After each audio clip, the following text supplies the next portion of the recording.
Test.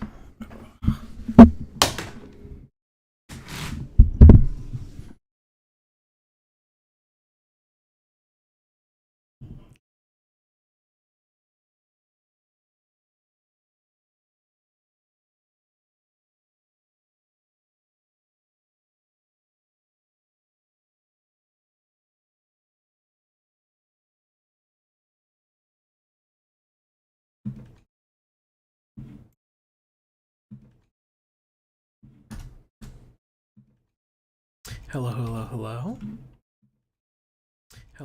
Hey Kira, how you doing?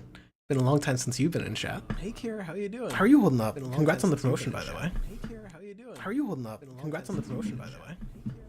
How are you holding up? Congrats on the promotion, by the way. How are you holding up? Congrats on the promotion, by the way. How are you holding up? Hey Roxy, how you doing? There's an echo. Hey Roxy, how you doing? Okay, I know why that is. White leftist stream, says Master Cheesy. That's right. Number one white leftist number over here.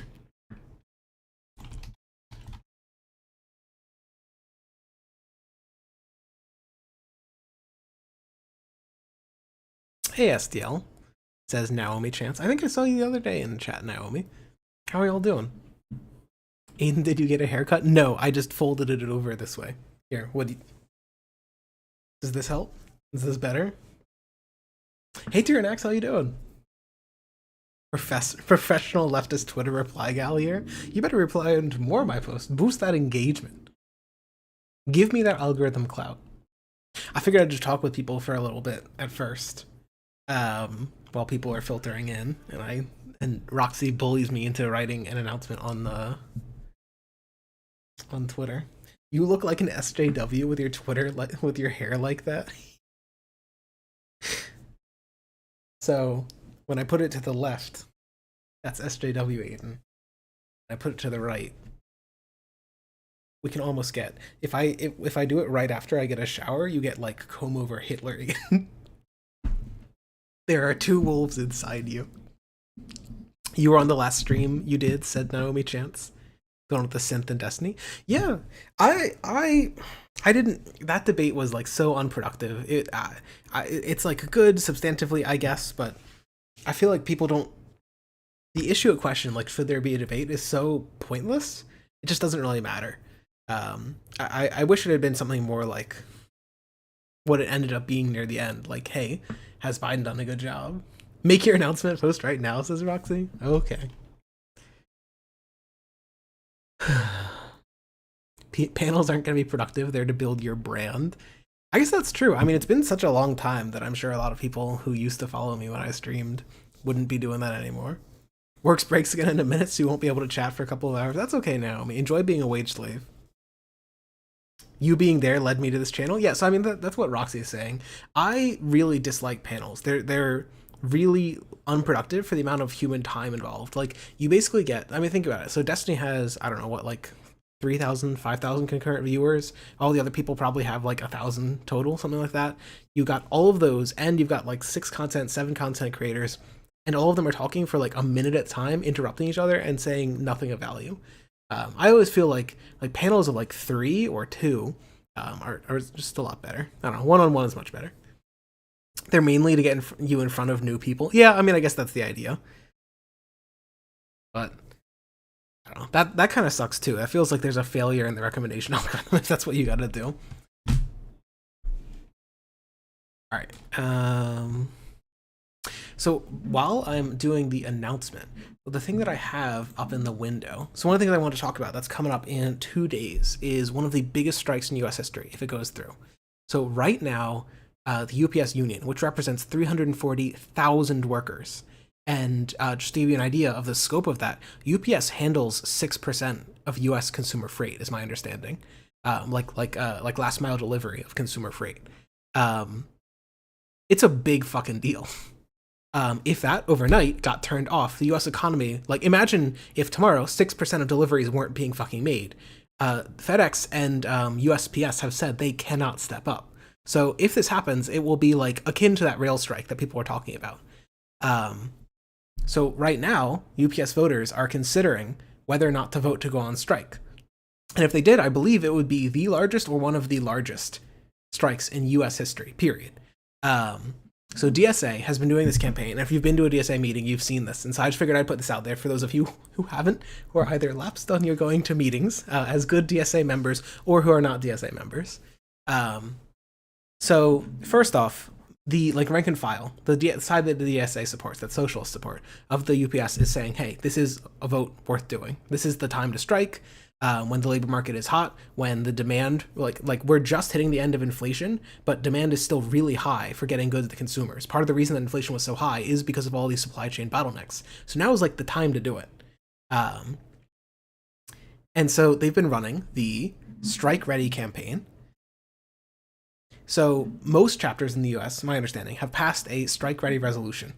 And in a lot of them you can find like cards, and basically it's just an ask. It's to say, hey, if there is a strike, I will go to the picket line, I'll send them some food, maybe I'll send them a tiny bit of money. That's it. That's all they really want.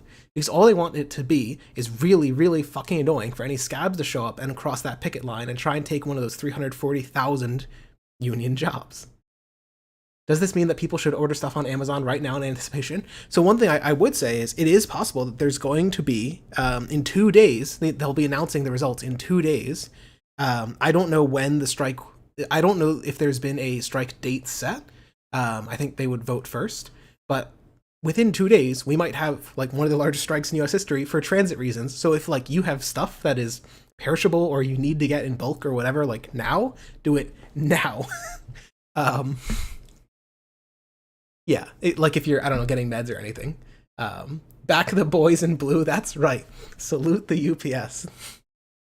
Limey Redneck gives a fist up and some cowboy emojis. So, in short, I'm going to post this link in YouTube chat.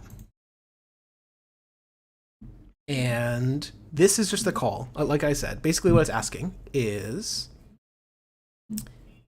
I pledge to never cross a picket line. And beyond that, materially, your support might be, they might ask you to go and stand at a picket line somewhere. If there, say, aren't enough workers, or the workers need to take a break, or bring like a bit of potluck to the workers. That's like the ask they would be giving to you. This is not an enormous ask, but it would be the largest strike in recent US history, certainly, in the last like 3 or 4 decades. And that's fucking great, right? This is like the whole point of having a gigantic socialist organization. So I have to mention this.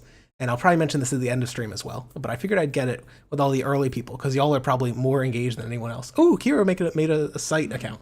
That reminds me, I should... So I'll shill 2 links. First...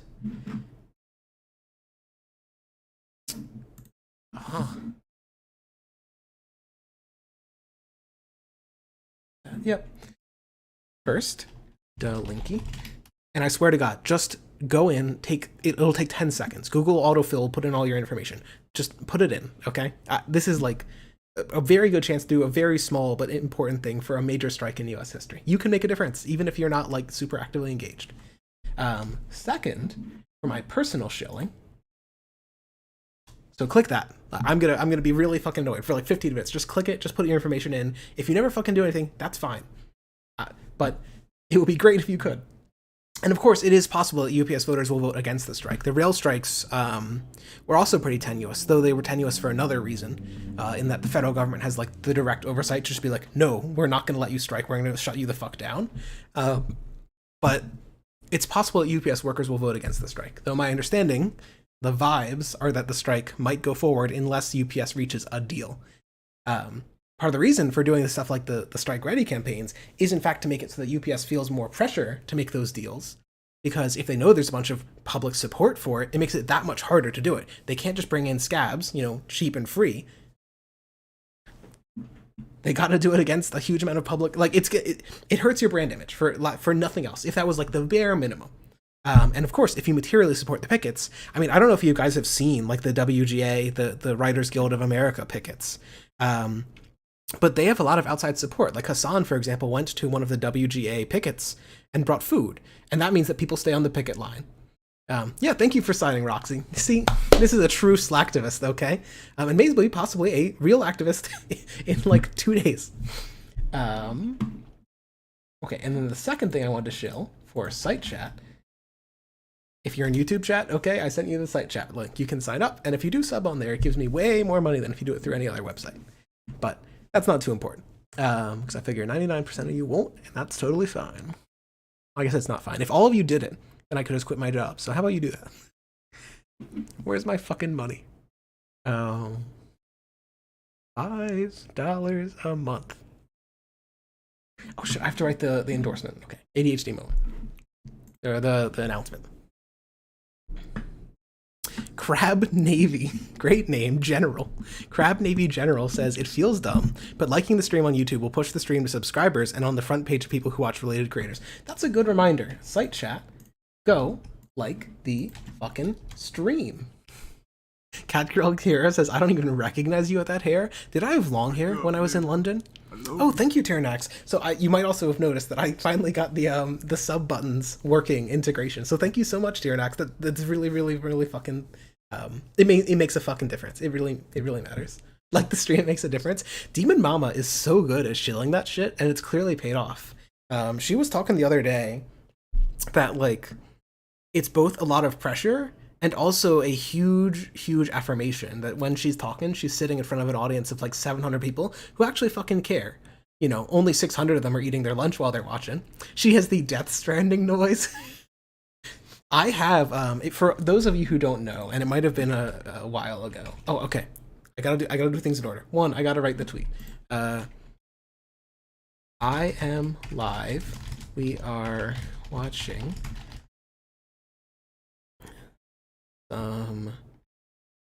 Christian propaganda talking about Yeonmi Park and why and left and third parties in the USA. Get in here and then linky. Did you see your likes going up as soon as you mentioned it? No, I wasn't looking. Did they go up? Did they rocket up? Wow, 19 likes. Damn, there's only that's like 1 for 1 with the viewers. I have the most engaged viewers on the audience. Every single one listens, every single one likes. You are my strongest soldiers. The army of Christ marching forth. Tungsten Wastrel and Crab Army General. These are good names.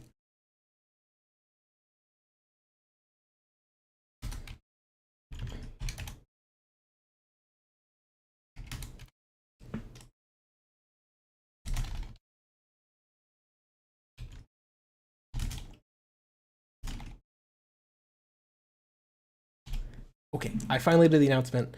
I fucking hate doing those announcements. I despise that. I'm so bad at summarizing. But thank you, Roxy. Finish the tweet and I can boost it. You know what? You are my strongest soldier, Roxy. Thank you. This is the Liberal Socialist Popular Front. Limey Redneck says I always forget to hit likes on live. Yeah, no, I mean I totally forget about it too. But I try to boost the links in like Dear Mama's chat whenever she mentions it, because it really does help. So I don't know, whatever. I guess that's why she's got 700 viewers and my not streaming in 2 years ass has a few less. 1 or 2 less. Thank you for boosting, Roxy. Oh, so then the other thing I wanted to talk about was someone in chat mentioned something.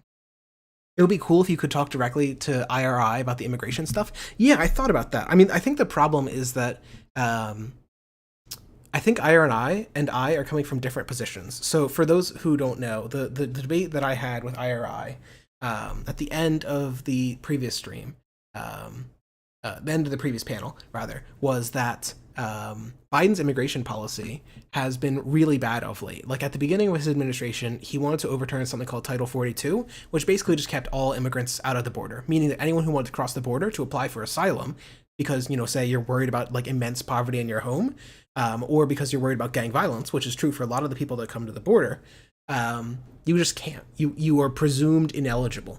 under the current policy. Under Trump's policy, you were not just presumed ineligible, but basically like 99.9% ineligible. Now you're presumed ineligible, which is weaker, but it's still pretty bad. It's like Trump's policy, but like 10% more humane, in my opinion. And IRI's position was that he's got to do it. It's the politically popular position, essentially. And so I think that's like a hard argument to have, because we're coming from different perspectives. Like, I don't know what else, like, basically the argument he would give is, yeah, I do care about human rights, but you know what's even worse than Biden's policy is Trump's policy. So maybe we got to do this so Trump doesn't get into office. It's not I bet you, I guarantee that's how the argument would go. And I don't think that argument is acceptable for stuff like human rights. This is the argument that I give. But these are sort of two absolutist positions. And I don't know how... yeah, Roxy describes it as doing evil things because they're popular is evil. I agree. I don't know how to bridge that gap. Crab Navy General says, I don't think it's just that. He might legitimately not know the alternatives and their merits. That's true. I hadn't considered that. It's possible that...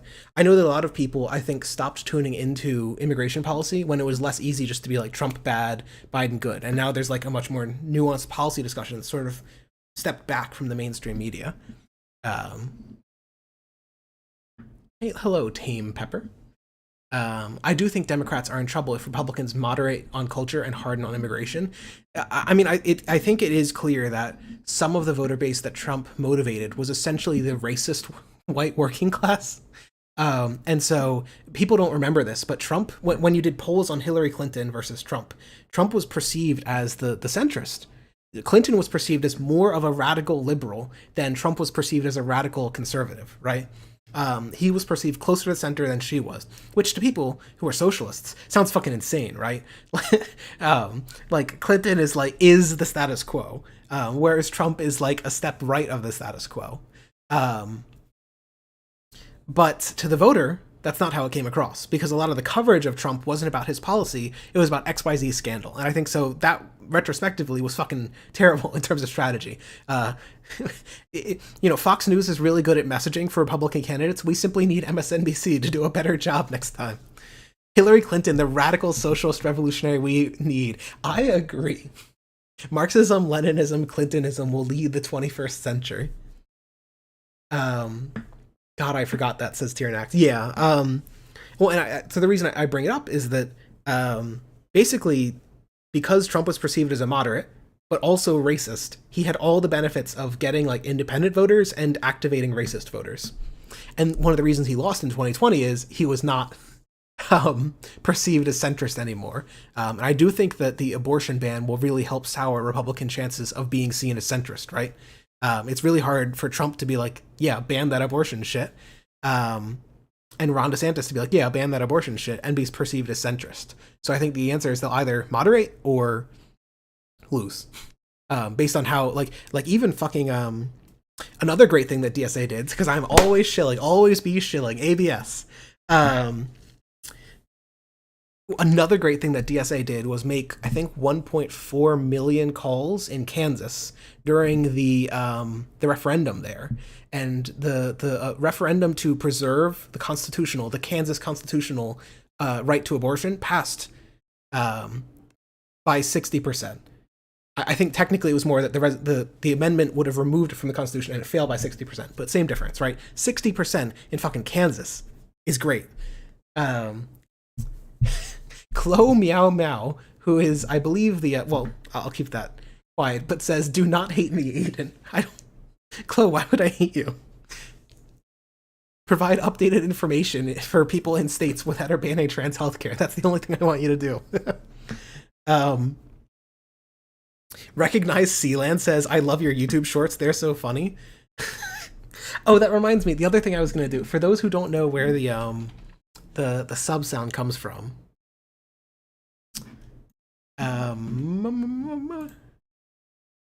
YouTube, Suckdone, left, liberal.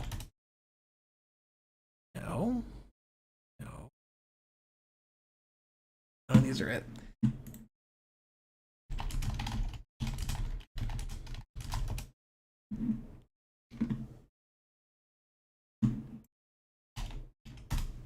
Wake up, liberal. Okay, I'm plugging my own memes here, okay? up, liberal. Shit, wake up, sleepyhead. I made you breakfast. I love you. So that's from the era when SDL and randos in Discord made the most insane things that came to mind immediately. The thought process for all of these is literally saying insane things in Discord voice chat and then one of them being funny enough to decide to make a meme. And it seems to be the perfect laboratory. We need to get back to that. The Discord voice chat is the modern version of the Greek wine party with friends. That's how I know if you, says Shade. I feel like this should be like a weight on my shoulders that I'm known for the fucking memes. Having some trouble signing the petition. It's not taking my phone number. Is there a specific way to enter it? Maybe remove dashes, like remove special characters. It probably does a lot of that for you. I think ActBlue is pretty good about that. I love you, says Dirk. I love you too, Dirk. SDL, watch the Smarter Everyday video about bullet collisions. It's such cool mechanics. What? Why? This is 35 minutes long. I'm not gonna watch that. 3, 2, 1, fire. Hey, it's me, Destin. No! No! They cucked us!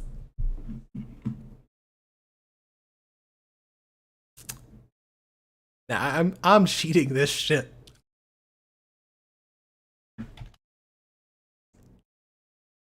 Okay. We skipped. We're gonna watch.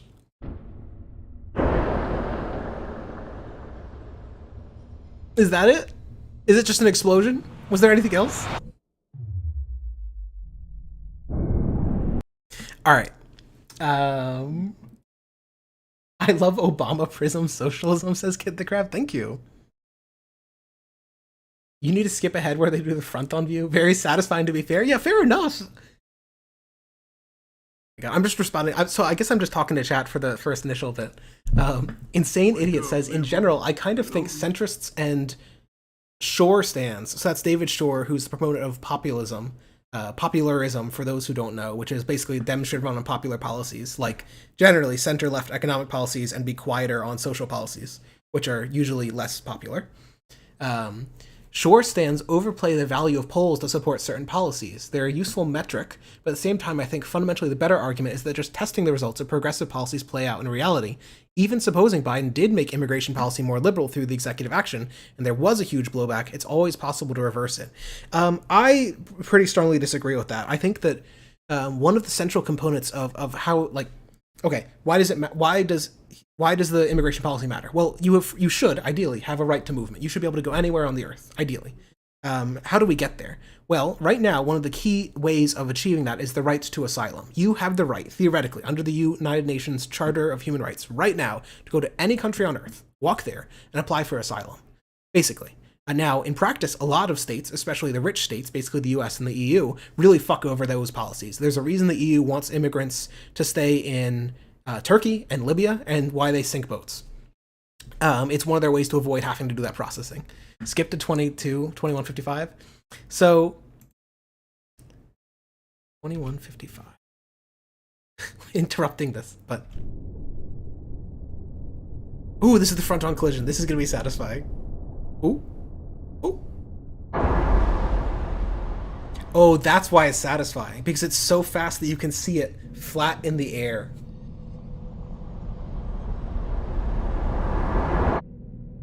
It's literally not moving because of how fast it, like, the gravity hasn't time to pull on it. That's so fucking cool. All right, thank you, Roxy. I really appreciate that. For those who just came in a minute ago, okay, so finishing up on the immigration thing, the basic idea is, I think that part of freedom is the ability to plan. And if tomorrow Biden was like, hey, what if we just radically changed immigration policy so you can't just walk to the country and apply for asylum, that makes it a lot harder as a refugee to plan, right? I think there is value. This is an old utilitarian argument of policy changing slowly because it makes it easier for people to change, to plan their lives around it. There's a reason why trans people in red states are talking about fleeing them. It's partly because the policy hasn't been a ramp up over like 10 years. It's been a ramp up over a year, basically. And so that means that people don't plan, hey, I don't want to live in a red state. There's a risk they won't respect me. It's people being forced in like a month, in 2 months, to be like, hey, I might have to leave because I can't get the medical care I need. That's the same thing basically for women. Thinking about leaving states that they can't get abortions in, that they can't, in turn, it's possible that red states are going to try and restrict access to other reproductive health. I think that, oh God, one state was already trying to do that and is being sued for it. And they'll probably lose. That's still probably too extreme, but it's not out of the realm of possibility that if Republicans take federal power for the next 10 years or so, you will see people start to lose other reproductive health rights, like Plan B, like contraceptives. It was Idaho. Least Nazi state. I could have sworn it was Idaho, and I could have sworn it was an eastern state like Tennessee or something. But it's sudden and aggressive. Tyrannox is right. Hi SDL, says Econoboy. Hi Econoboy, says SDL. Socked on left real? I try to be. Try to keep it. How does immigration affect the late union labor movement? Oh, so this is an interesting and important question. As far as I'm aware, the empirical evidence on immigration and unionization is that there's like no net effect. I love you. Tyrannax gave Merrick DeVille a tier 1 subscription, and then she started screaming in the other room. Should I be worried about this?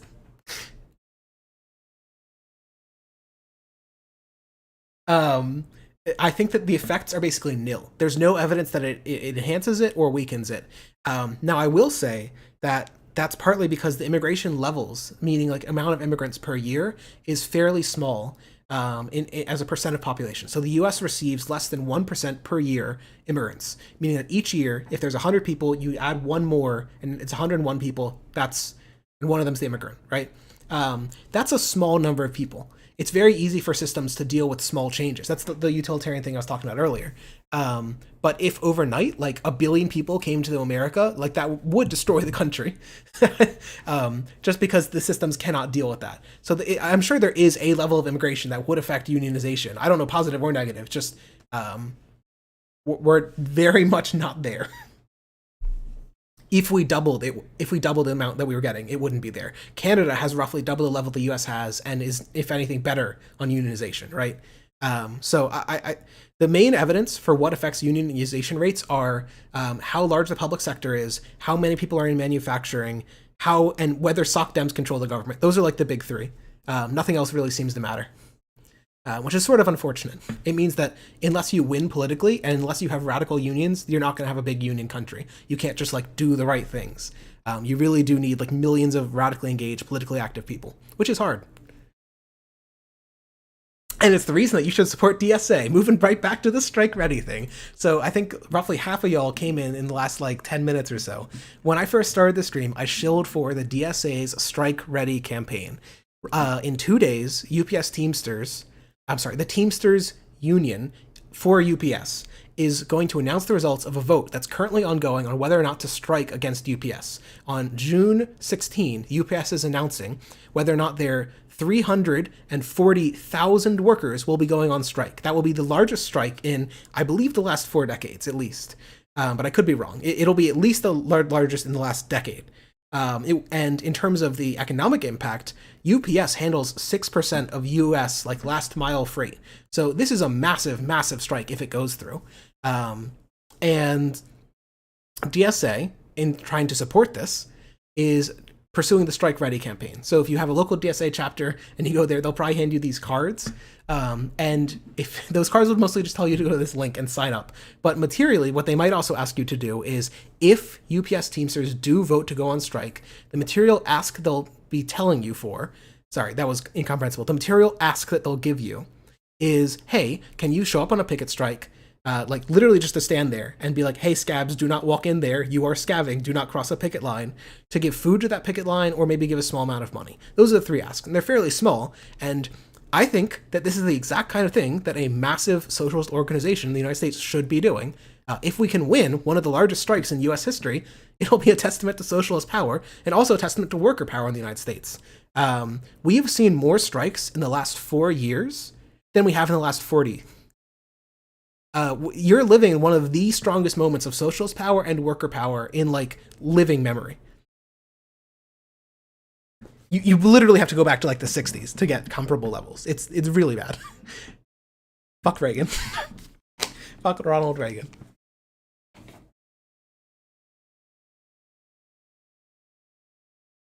Oh God.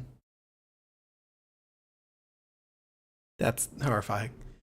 Wasn't Aryan Nation founded in Idaho? Idaho, I think, has one of the highest concentrations of neo-Nazis in the country. Must be something in the potatoes they're eating. What am I doing to my hair? I was moving it around. You're gonna come over and cut it, Kira? It'd be great to have you visit. It'd be great to see you. It's been a long time. I didn't know that I was in DSA. I'm in Austin. I am not the captain. I have not been super involved in DSA on the ground. I've mostly been trying to shill it online because that's where I actually have power. But my sleep is usually so fucked up, and I'm such a fucking introvert that I have not been sufficiently involved in local DSA work. I'm trying to get more involved. I've been trying to go to... I have super bad social anxiety, right? So I hate talking to strangers, hate talking to the crowds. But a really good practice for that is going to meetings, is just talking to random strangers, and is going on their canvassing campaigns. So often that means you'll go to like a farmer's market and you'll sit there with your fucking pamphlet and you'll try and hand it to someone and they'll say, I'm not buying it. And you get over that and you do it 4,000 times more. And it really fucking helps with the social anxiety. Not making you less anxious, just reminding you that everyone else is an anxious little weirdo too, and you can deal with it. For me, anyway. That's how I feel.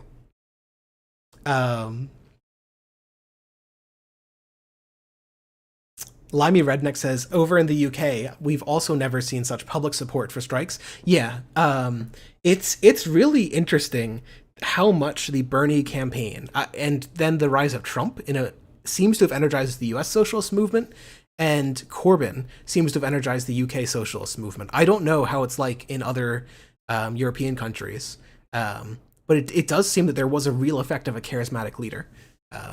So we should simply do that again and again until we win. Roxy says, SDL, next time I visit, can I drag you to a DSI meeting? I usually go to they're called general body meetings, or GBMs. Those are like where everyone comes in and just listens to a bunch of speeches. I've shilled for GBMs. Okay, you, chatter, talking to you, are a good chance if you're like me, okay, a little bit introverted, a little bit of a nerd, and it might be hard to get you out and about and socializing with people. And that has big health consequences, okay? You're gonna die younger because of that. If you want to live longer, if you want to live as a king, you should simply go to the DSA meeting and really fucking enjoy it. The way I described it is, about 2 decades ago, atheists tried to set up the Atheist Church, which would be like a weekly meeting where people would come in and eat and talk, and they would have a little community. And they never fucking took off. They didn't take off anywhere across the United States. And the reason is people who are just like lack of religion do not have a strong enough shared belief system that you can bring them in for a weekly meeting. But you know who do? Socialists. Socialists can have at least like a bi-monthly or monthly meeting where they come in, and what you do is you'll listen to like 5 speeches, and they'll all be like, wow, I love socialism and I love workers, and here's what we're doing to make those come and make those happen. That gets you fucking happy. And at the end, at least for our chapter, we sing Solidarity Forever. Literally doing the church shit. You all stand up, you're all singing together. That's some great fucking shit. Yeah, it's hard to get the experience of singing with a bunch of strangers who you share strong beliefs with outside of anything other than literal church. So, recommend.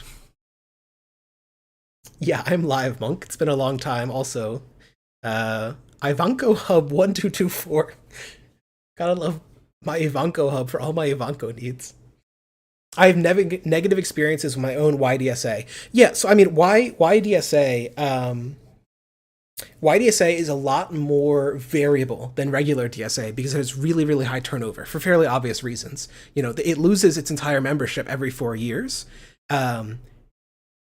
Whereas at least for DSA chapters, some of the leadership have been there for at least 5-10 years for a lot of DSA chapters. In any large DSA chapter you go to, there's going to be some gray hairs, meaning like literally gray hair, 50, 60, 70-year-old people. And they know so much about politics that it would destroy you if it was transferred to you in a second, usually. And I bring it up because YDSA doesn't get to benefit from that unless they have like a long time like charismatic sort of like professor leader or something. There's so much turnover. This was a big problem with a lot of past socialist organizations too. Whenever they try and organize students, chapters rise and then they fall. YDSA is so full of tankies. It's super variable. On some campuses, it'll all be like Bernie stands, and on some campuses, it'll be like the Marxist-Leninist League. Evan OC says, in general, DSA chapters that have less of a chance of succeeding have more tankies. One of the things that is worth noting for the more liberal members of my audience, more SocDem members of my audience, is that the most successful DSA chapters, the longest lived and the largest, have been those that have pursued successfully a mixture of electoral and labor politics. So New York City and Washington, D.C. are per capita, I believe, the largest DSA chapters, like per person in the state, per person in the region. They are the largest chapters, and possibly maybe LA, but LA doesn't fit my case, so I'm going to ignore it for a minute. Washington, D.C. and New York City in particular. New York City has been really successful electorally. Aren't you a liberal, says Roxy? You're like a SocDem. It's a spectrum. You're like a beefy SocDem who can be persuaded. That's what you are, Roxy. My local DSA also has ridiculous drama and beef with other leftist orgs in the city. Well, so I think one of the things that Evan was maybe getting at, okay, so I want to write a blog on this, but I am convinced, having read an ungodly amount of like intra-left disputes stretching back to like literally 1880, I am convinced that one of the reasons that left orgs fail is a combination of two things. One, a type of guy, and two, purges. So you go back to like 1880 and the early socialist organizations that were forming then. What was the problem they had? Well, they all could purge members who disagreed with the leadership board. And what did they do? Purge members who disagreed with the leadership board. It happened with the De Leonists. It happened with the Socialist Party and the early communists. People don't think about this, but the Socialist Party expelled like a third of its membership. They created the Communist Party. The Communist Party did like 10 expulsions, and a lot of those were Trotskyists, and the Trotskyists have like 20 splits between them. And then some of those are Maoists, and the Maoists have like 20 splits in between them. There's a type of guy who's super into like purity and into like building the right kind of organization, the true socialist organization. And if you give that guy expulsion powers, it fucks shit up. That's like, I know this sounds very simplistic, but like, I think the solution here is either don't have that type of guy, which is not something you can just like do. You can't just make people who don't want a pure organization disappear or whatever. Or two, you need to make it so that it's really hard to have internal fights. And so I think one of the things that makes DSA work, unironically, is very simply, there are few expulsions. And so that means that if you're really mad at someone, you can't just focus on kicking them out. You've got to just move on and do something else. Ivanko Hub says, no, you have a point. I know such people. Yeah. Shane Foster says, why do we have such trouble building solidarity? It's not just a US thing. The US is particularly bad. I actually have a Marx quote. I'm literally writing a blog on this, and there's a quote from Marx that socialists in the 1880s were best observed from afar, where you could just take in at how big the movement is. You're like, wow, there's so many socialists. The movement is so strong.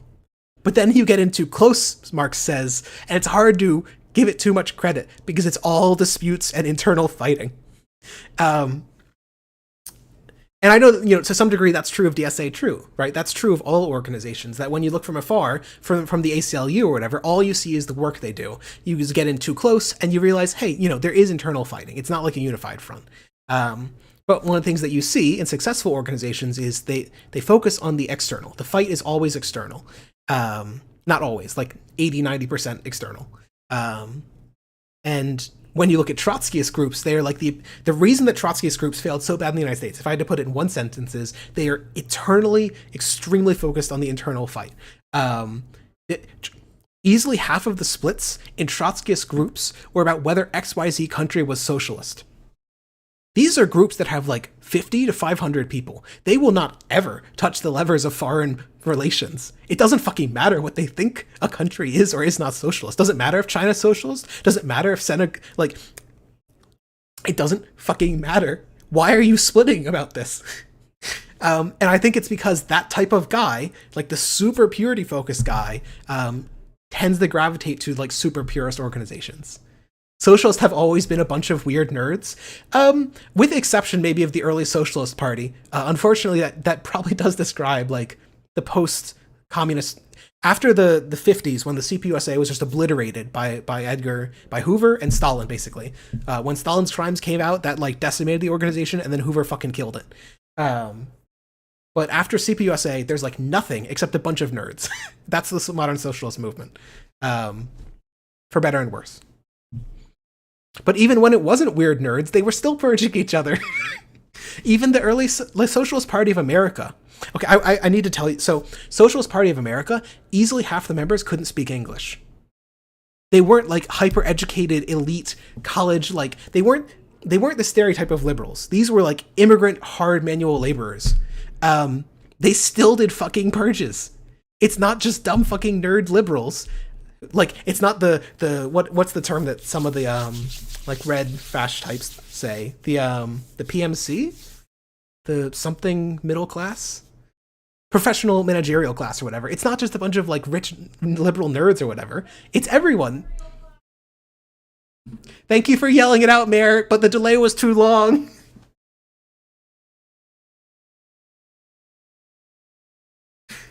Hey, Somniostatic. Oh, and obligatory. Someone asked where the chat that's appearing on my stream is, and it is my site chat. You can sign up here. I do read YouTube chat, but it doesn't appear on the stream. Okay, final shill. If you just came in, the DSA is doing a campaign called Strike Ready, which is to support, if they vote for it, UPS Teamsters workers. So the Teamsters Union represents the 340,000 workers at UPS.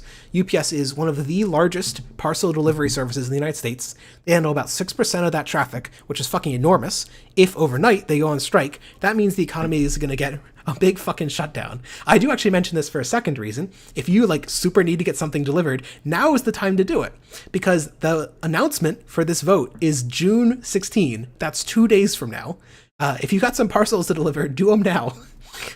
Because FedEx and USPS have said they cannot make up for what would happen if the UPS workers go on strike. Why does that fucking matter? This would be one of the largest strikes in the last 40 years. What is the Strike Ready campaign going to do for that? Well, to help the largest strike in 40 years, if it happens, they want, the material ask is going to depend. But if you join the Strike Ready campaign, my bet is that your local DSA chapter is going to ask you to do one of three things. One, show up to a picket line to tell scabs, hey, don't cross that picket line.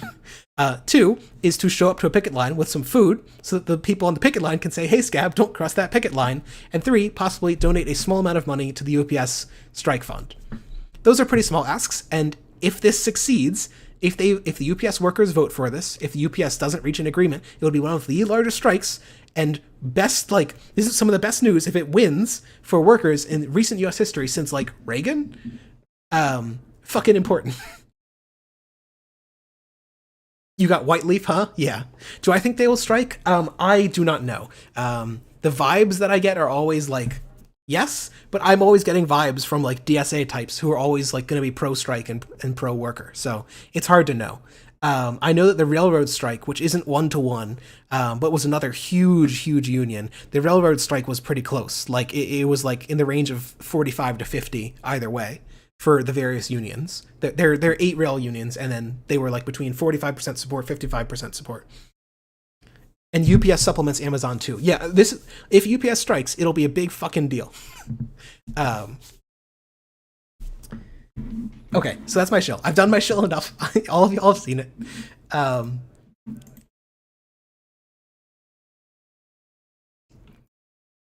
This is the way that CNN describes it, by the way. A massive UPS strike could devastate the economy. Well, if they don't want to devastate the economy, UPS should just come to a deal. It's that simple. Now, I know that CNN is just doing this in part for clickbait so that people will click on over, but this is This is what centrist media does. Every time there's a strike, they talk about the consumer effects. They never talk about the consumer effects of companies fucking over workers, only about workers trying to fight back.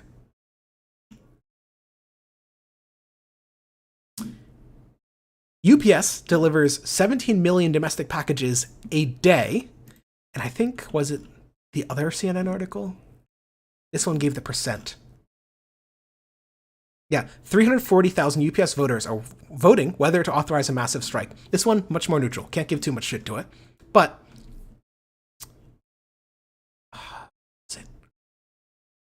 yeah, an estimated 6% of the nation's gross domestic product is moved in UPS trucks every year. So when I say this is like one of the largest strikes in recent history, I'm really, really not exaggerating. It would be really cool for those of you who are interested to click the link and just put your information in. I promise it takes 15 seconds, and if it happens, you might be able to help one of the most pro-worker things in recent US history. Tiernack says the Fiscal Times, the FT, being better on The Guardian and the New York Times on labor issues is both funny and embarrassing. Yeah, I mean, I do think it shows...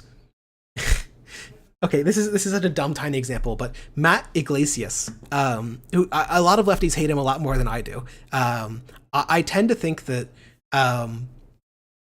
he basically said this explicitly the other day, that now his Twitter feed is full of moron rightists saying the most dumb theocratic nonsense, and now that makes him want to dunk on dumb rightists more often. And the implication is that he used to be seeing more dumb lefties, and so that made him want to dunk on dumb lefties. And I can just say this is a real thing that really happens, and I too fall victim to this. I think everyone does. It's easy to see dumb things and then just react to them. Tiernack says, sure, Matt. Yeah, I mean, I do think people always like to frame their politics as, not always, but people who don't want to affix themselves to a label. Like, I am a liberal. I'm super proud of liberalism. People who don't want to do that always frame their politics as purely reactive, as like, I'm just reacting to the insanity on the right and the left. I'm just the reasonable centrist. You know, I think the right's gone too far and the left's gone too far too. And that's one of the reasons why I think it's really important. And I quite like when there are liberals that wear that on their sleeve. I prefer people who have ideological labels and just own up to them. Like, yeah, I'm a liberal. I'll fight and die for it. That is much preferable. That actually usually comes out in the sort of like genuine radical liberal types, like people who are liberals, generally on the left side of it, very radically believe in it. But you don't get that very much in the center. Once you move left of like progressives, people stop using labels. And it's really interesting. I think it's because they don't have to use a label that will scare people off. They can just defend the status quo, and that's a lot easier. It's a lot easier to pick apart plans for utopia than it is to like defend the current status quo and the direction it's going as like a move towards your utopia. Ivanko says, I don't want to label myself because I honestly don't know enough to glom onto something. Also for safety reasons. I did, we talked about that the other day for the safety stuff. I think there's very little risk. I don't know your personal situation, but like the FBI is not doing COINTELPRO and going to assassinate you anymore. If you do join an organization, there is probably some decent chance that somewhere down the line, the FBI will get those membership data. Maybe even has it right now. But again, the stuff they're going to do with that is mostly try to get you, like normal people, depending on where you are, that could be an issue. I have a Biden-Harris sticker on my car, and at least once a month, I have like a traffic altercation, where like a driver, and they're always wearing a MAGA hat, every fucking time will like aggressively drive up next to me and like make eye contact with me. They're like... They're like getting really mad at me. People will like flip me off and stuff like that. And it's like, I have never done anything to you. I'm some total stranger. It's so funny. I keep it on there in part because it keeps me living on the edge. Okay, it reminds me that people are fucking insane out there. No fucking way, here. This happened less than a month ago. I had someone who I had to merge right. So I merged right. and the person ahead of me stopped, so I had to stop. So that made the person behind me in a huge lifted like Ford 250 or 150 or something get real fucking mad. And then I think he saw the sticker, and so then he started freaking out. He was going left and right to try and psych me out, to make me think he's going insane. As soon as the road split into two, he zoomed ahead of me and pulled in front of me and braked in front of me. And he had a fucking MAGA hat on every fucking time. It's yeah, no, it is a little bit insane. I will say, if you live in like a conservative, if you live in a red state or a red area, I totally get it. If you wear it on your sleeve, people will be fucking insane. I should call the police though. I did write his license down, but I don't have a lot of faith in the cops doing anything about that.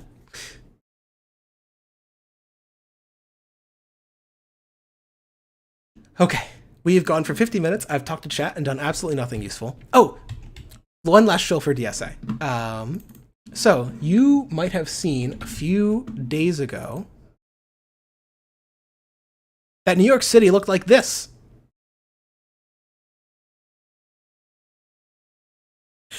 This is a Diablo 4 advertisement. Welcome to hell, New York.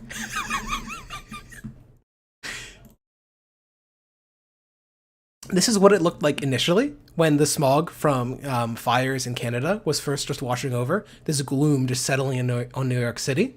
And as Emily DeCaudin, who I believe is a DSA staffer, remember? I forget. Says, we are seeing the consequences of climate change right before our eyes and our lungs. Be safe out there. So I wanted to talk briefly about this shit. Because here's EarthCam, which just offers like a live feed of various places around the Earth. And if you watch, play it on 16 times speed, see if YouTube can keep up. Life's going around, it's going on. And over the course of this 18-hour stream, it gets darker and darker and darker. And fucking blots out the camera. And it comes back as like fucking hell. The cityscape from hell.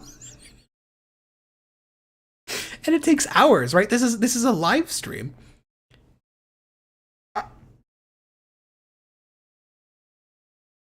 And, you know, this affected people for days. So I just wanted to mention this because, like, this is, you know, fires have always happened. But there's a reason that fires are getting statistically more and more and more common, and it's climate change. Shit's getting hotter, and shit's also getting more variable. It's not just that things get, on average, hotter, but in the average place across the Earth, the difference between highs and lows is getting larger. That means that your lowest lows are lower and your highest highs are higher, and that makes wildfires way riskier because you're not worried about a wildfire in fucking winter. I mean, it happens, but you're really worried about them on the hottest day of the year, when it's the easiest for things that are super fucking dry, when there hasn't been rain. And again, it's another thing that climate change causes: less regular rain. So you get a lot of rain all at once and then not a lot of rain. So you've got long dry periods at very high temperatures. You're gonna have more wildfires. We saw it in California, right? That scene, all the scenes I just showed you, is what California looked like, I think, what was it, last year? And this shit's gonna keep happening. So I mention it in part as a shill for the DSA because we gotta fix this shit. This is the world we're living in. I do not want to live in a world where there's like a 1 in 30 chance that you'll have some of the worst air quality on Earth, literally gonna kill people, shorten people's lives by like a month, 2 months, 3 months. So you have to fight for a better world. And I was talking earlier, one of the things that the largest DSA chapters do is they usually win a combination of electoral campaigns and labor campaigns. Roxy is owning me in chat. Callie's looked like that for years. I'm remembering seeing skies like that growing up. Okay, you are like a child. You are literally a fetus, okay? Yeah, you're used to that because all of us have grown up in the era of global warming in part. And it's getting fucking worse. There are actually stats on this, that wildfires, I want to say, have increased by like 10, 20, 30% in various parts of the United States. Tiernak says urban pollution has been killing people for years. One of the underappreciated things, before I go into the super shill for DSA, particulate pollution, which is literally just like random crap. It doesn't have to be some super bad chemical, just like tiny little bits that are in the air floating around and you breathe them into your lungs. Those have really, really, really large effects on your lifespan. There was recently, I think, a WHO report that came out that it has a way larger effect than we thought. That newer, higher quality studies show that air pollution kills, I think it's something like 1 in 6 people.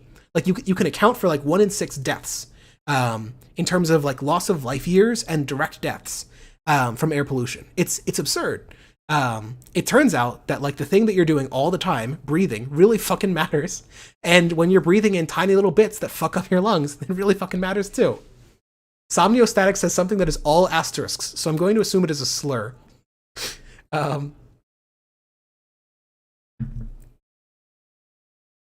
Kit the Crab says, I was in elementary school and we had stay inside days when we couldn't go outside of the pollution because of fires. Yeah. The report that covered London was responsible for 100,000 early deaths over the period surveyed. That air pollution, like particulate pollution, was. So one of the things that is underappreciated. Well, no, okay, we're going too far astray. I gotta stay on topic. I gotta take my Adderall. Let us say curse words, says Roxy. I think the reason that the chat does this, that White Neurosis set up the chat like this, is so that it doesn't mess up YouTube. Because I think if YouTube sees the text, it like runs an AI over all the text, and if it sees like curse words, it gets real mad. It's monetization. I mean, the problem is I'm cursing too much to get monetized anyway, so I don't know that it fucking matters. I did want to do one last show. So I was talking earlier that a lot of the largest DSA chapters tend to be those that win and pursue electoral campaigns. So one of the things that someone was talking about is that small chapters tend to be the ones that tend towards the tanky side of things. I prefer the term like Vanguardist, both because I don't want to say Marxist-Leninist, because it goes beyond just, 2 leaders. I never want a movement to revere like any leaders. And also because it describes the actual like nature of the movement. You have reformists who are interested in reform. What do vanguardists want to do? They want a vanguard to lead the working class into a revolution, whether it be social revolution or genuine armed revolution. Vanguards, says Somniostatic. I mean, yeah, like quite literally. Dictatorship of the proletariat. Though I will, obligatory defense of vanguardists. The vanguard concept does not necessarily mean like an authoritarian structure, and the dictatorship of the proletariat is just an archaic Marxist term for worker rule. Now, never, honest, just stop fucking saying dictatorship of the proletariat. Just say worker rule. It's that simple.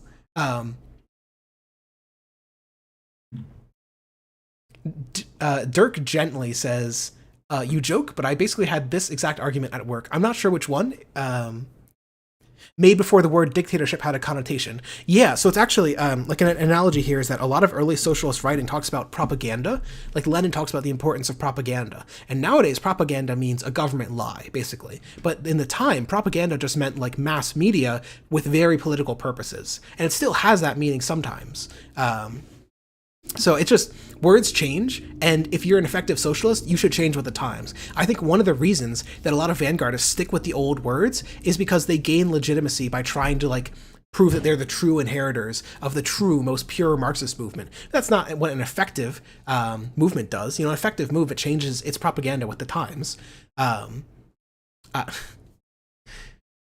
don't know. Like, conservatives are not busy defending the exact words that Washington used. Well, that's a bad argument. They probably fucking are, but they shouldn't be. It doesn't fucking, the exact wording doesn't fucking matter. Just say worker rule. Just say like, just translate into the modern English. It's like Shakespeare. If you were a political movement for promoting Shakespeareism, be normal, says Merrick. She screams. She begs. So, final show for DSA, and I want to talk about, what's first? Ooh, I want to do some quick things about Christian propaganda, because I finally found it from the other stream. And I think it's interesting, because it makes an argument more explicitly than most other things do. DSA. A lot of the larger chapters in DSA pursue, again, electoral and labor work. Wake up, liberal. I love you. Oh, thank you. Win Fane for following? I should probably disable the Twitch following thing. DSA in New York City has won the Build Public Renewables campaign. So, in the most recent budget, the governor, Hochul, who is a neoliberal, like a proper neolib, not just in the online sense, rainbow capitalist, but also generally sides with like landlords, generally sides with capital interests, better than a Republican by far, but also a centrist within the Democratic Party. Even with Hochul, the DSA, through a combination of protests, Wake up, liberal. I love you. winning, I think, 8 legislative seats and intensive lobbying, was able to get the Build Public Renewables Act, not under that name, but basically passed into the budget through a complicated maneuver, because the budget in New York is a fucking mess, and it doesn't fucking matter for the purpose of the stream. In short, the big thing in it is that it empowers the New York Power Authority to build public-owned renewable energy. And that's like that might not sound like much, but that means that one of the largest states in the United States is now going to be building public-owned renewable energy. It's building community wealth, and it's not doing it through private hands. And like that's a tiny thing, but that is quite literally a like nationalization of some portion of future public provision of power. That's a step. This shit matters. It's better than you're getting a lot of other fucking states. So I just mention it because like in the exact city that's getting so fucked by climate change recently, there was a huge step forward. I guess not the exact city, it's fucking Albany for New York, but in the exact state where it happened, there's been a huge move forward. And it's what happens when we win power. It's one of the reasons that like, it's why winning fucking matters. If we can't deliver things like this, and we are delivering things like this, but if we can't deliver things like this, why would people join our fucking movement? We have to give people small wins if we want to tell them that, hey, we can give them the big wins. Evan OC says Hochul, the moderate governor of New York, is nominally YIMBY, but in reality she's more pro-landlord than she is pro-housing. Yeah, this is one of the things that we see over and over again, is that unless there's like a genuine, really strong ideological YIMBY, they end up just wanting to like defend landlords over tenants, as opposed to like super liberalizing the market. Like, for lack of a better word, some YIMBYs are genuine, I think the term is market urbanists. They want to like break open the housing market. They want to let anyone build. They want to get rid of all the restrictions. It's sort of a neoliberal approach. And that's still better than the current system, because the current system is a pseudo-monopoly. It's basically like, not officially, but it's pseudo-state-backed monopoly of current landlords, current landowners over potential future owners, potential future builders. And so like neoliberalization compared to like anti-tenant monopoly is better. Just, that's not the best it could be. So like a lot more YIMBYs, at least online, and especially in states where they actually have power, like in California, are also pro public housing, also pro tenant. And so you see like I think Alex Lee, who I think has explicitly identified or been endorsed by the YIMBYs. Alex Lee, who is a DSA member, put forward laws that both liberalized the housing market, which is sort of the neoliberal approach, and laws which increased subsidization and I think it might be direct construction, but at least the subsidy of public housing. And so like that is, to me, is like the bare minimum correct path forward for like progressives. You got to fuck over the current landlords, because you got to break up the monopoly, more or less. Land is a monopoly, and it's especially a monopoly right now because new people can't get in. Evan OC says Alex Lee hasn't been as good on social housing as people think, though. His new bill is heavily reliant on 3 Ps. Oh god, I'm totally forgetting that. Is that like local NGOs?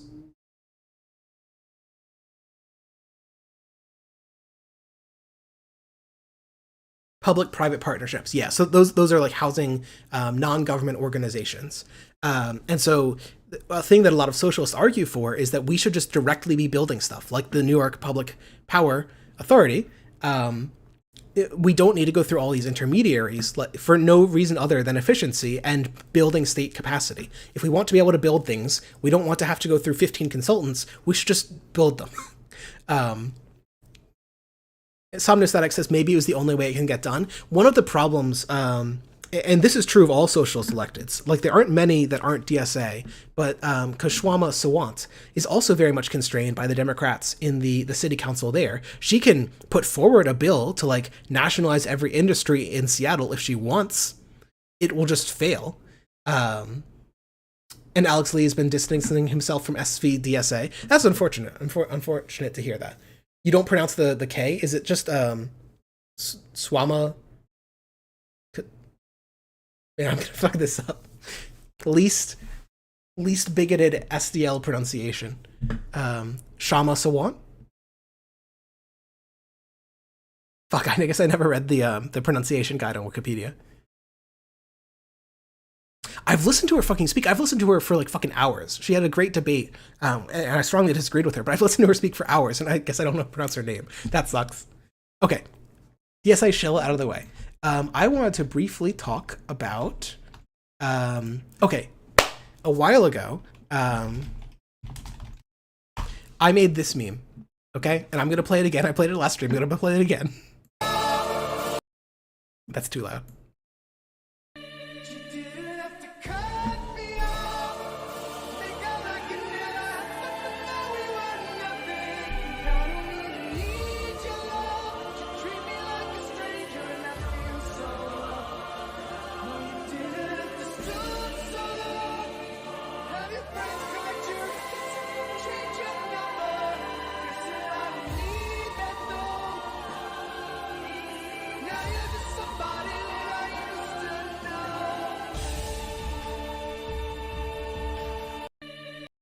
Have I seen the biblically accurate angels conlang? Are you saying constructed language? Oh no. Yeah, it's a mixture of Gauthier, somebody I used to know, and then an Ace Combat megalith, which is like, I think like a boss level. So I made this because there was an original on this, but it wasn't HD enough for me. Okay, so I made this. And the reason I'm mentioning this as a prelude is it took forever. It fucking ages. Are you trying to get into my door? Yeah. Oh my god, she's trying to break in. It's pronounced Gautier. Gautier? It's Gautier, yeah. You should have to say it right, I'm sorry. I'm never gonna get this right. It's Gautier, it's so easy. Gautier.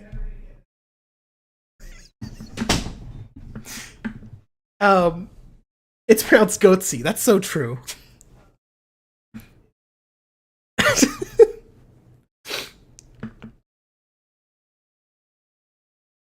So, Mr. Goatsy over here, I'm saying this just to make her mad. So I made this meme because I wanted an HD version, and I had to look for so fucking long to find these random videos because all of these animations are scattered throughout like a million like animated Bible projects. And in particular, once you get out of these 2D animation ones, which I finally figured out which the studio was, and so I was able to like track it down to the source and figure out exactly who was producing these. And then the biblically accurate angels is a fucking NFT thing. I didn't fucking know that, but they're fucking NFTs. So right click, save.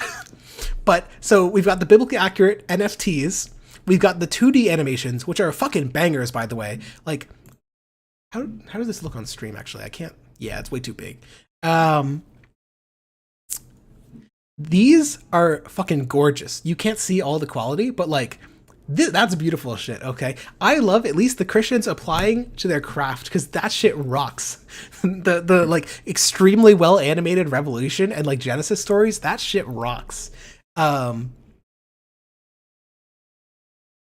then you get to these like 1990s quality 3D animations over here. And trying to find these, because there isn't actually that much like animation of Revelations, I've come to find out. I was trying so hard to find like animated like Revelations, like a Christian apocalypse, so fucking hard. And I couldn't find it. I was searching for everything and I couldn't find these. And I finally found out that most of these animations, like who in their right mind is like, ah, yes, what will I spend my time, my brief time as a Christian soul on this earth doing? Will I animate poorly? I mean, it's actually fairly good animation, I guess. I should give it the credit. But model poorly, animate well. Revelation, like the end of times. How many hours did I put into this meme? Easily 5, 6. Just looking for these videos, and then like I had to watch through so many fucking videos to find the good moments in it. Yeah, this meme was way more effort than it was fucking worth. But an upside of that is that I learned that the only people insane enough, and I say this with love, the only people insane enough to make like a 3D animation of Revelations are completely insane evangelical Christians who think that we are living in the end times and are animating it to get the message across to you, viewer, that you need to worship Christ because you're going to heaven or you're going to hell. The channel that made this specific animation spends all of its time putting out videos about how Israel is going to be invaded by Palestine, and that's going to bring Christ back to earth, like with a flaming sword, riding a white horse to bring the angels down as an army. Look, I'm just okay. He puts a lot of effort in to proving that all about the end of the world is like super linked back to old Bible prophecies and shit. That takes like dedication, at least. I love my obsessed, autistic Christian fans who are just super into proving that we live in the end times. They're looking through all the details. They're doing a bunch of textual analysis. This is like the best kind of fan fiction that a writer could ask for, right? Is people extending your universe and like super detailed going into it. This shit rocks. So in the process of trying to look for the guys who make videos like that, and this, which is supposed to be the cube that everyone will ascend to after the end times. I am not joking about this. And we'll all live in the cube in a golden shiny city with like jades on the outside and everything with Hebrew text written all over. I'm not joking. This is what they believe. This is what the guys who dedicate their time to this believe. Yes, we're going to live in the gigantic flying cube computer. And Jesus will be there. Okay, this last one I clipped from a comedy thing, so that doesn't... Anyway, so the point is, I was trying to find this for so fucking long, and in the process, I came across a bunch of Christian propaganda channels, and it's way less over the top than the stuff that we're watching here. But I wanted to talk about it, because I think that these videos, the two ones that I want to show you, do, like, put most succinctly the view that you can't have meaning without God. And I think that's a really interesting concept, because it gets into questions of like objective morality, and it gets into questions of where do humans derive meaning from. So I wanted to play two Christian propaganda videos, and I'll talk during them. And then at the end, yeah, my algorithm was fucked up for like easily 2 or 3 months. Yeah. This was back in like April or something. I want to play these two videos which talk about like meaning in my view. I think they're fundamentally about meaning. And then I want to play one Kurzgesagt video, because Kurzgesagt, as you know, people have done a lot of criticism of them, and they do have a lot of like Libby sort of like science is so epic type takes. And I think this one falls a little bit into that. But I think Kurzgesagt does a really good counter video. It's both in the same style, and it gives an idea of what, in my view, one of the stronger responses are. And then finally, I want to give you a better name than what Kurzgesagt gave it. Okay, so that's the general outline. The first video is called Restored. So Jesus Film is one of those animators that put together some of those 2D animations. Love them. They also put together these like PragerU style. I'm saying Christian propaganda, but I'm not saying propaganda in like the negative sense. They are just Christian propaganda trying to put their message out there, super simple, well communicated to broad audiences. I actually looked through some of their videos, and they did some that were aimed at like culturally appropriate messaging for American Indian peoples. And I don't know that they did a great job, but they're at least trying in their white savior mode to do their best job possible. So, first video, and I think both these are fundamentally about meaning. So with that, I'll let them take it away.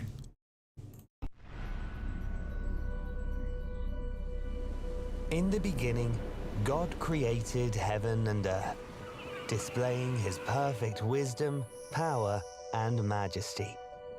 God made man and woman in his image, filling them with the dignity and purpose of knowing the Creator and governing the earth on his behalf. A perfect relationship between people and God. Yet they rebelled against the Creator, believing they could become like God, become their own source of glory. They sinned. So I gotta step in, because I think this is a great example of like where the Christian morality tale comes from, is like you were created perfect, and then something evil happened in your lineage, and now you are evil forever. You are evil from your birth, you're evil from the start, and you have to overcome that evil. And only, and they'll get it to this, but only by worshiping God, worshiping Christ, can you do so. And I think one line in particular really stood out to me. They rebelled against their creator, Believing they could become like God, become their own source of glory. and become their own source of glory is not just like some theological nonsense. It relates back, in my view, to meaning, and we'll watch the rest of the video, but it's about whether man can create meaning, whether men can become their own gods, their own sources of meaning, their own sources of what matters in the world, or whether all of our worth has to be based on our reflection of something else, that we are created in God's image, we are created to worship him, right? That's a subservient role, that our only job, our only value in life is that some sort of subservience. I'll play on. They sinned. Sin stained them, fracturing the connection between humanity and the Creator.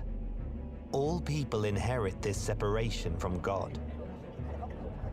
We sense this void and try to fill it. In Babel, they built a tower to become like God. Like them, we are determined to create our own source of dignity and purpose. Here, they spell it out super explicitly, that the Tower of Babel isn't just like, hey, we want to become gods in the sense of like arrogance, of like, hey, we want to be worshipped. It's quite literally dignity and purpose, that humans tried to create their own sense of dignity and purpose. And I gotta note this, someone in chat called this Christ gesagt, and I fucking love it. We tried to create our own sense of dignity and purpose, but man's efforts fall short and end in disaster. And what's so interesting about this is anti-Bible. The Tower of Babel didn't fucking crumble. It was going great. God had to fucking smite it.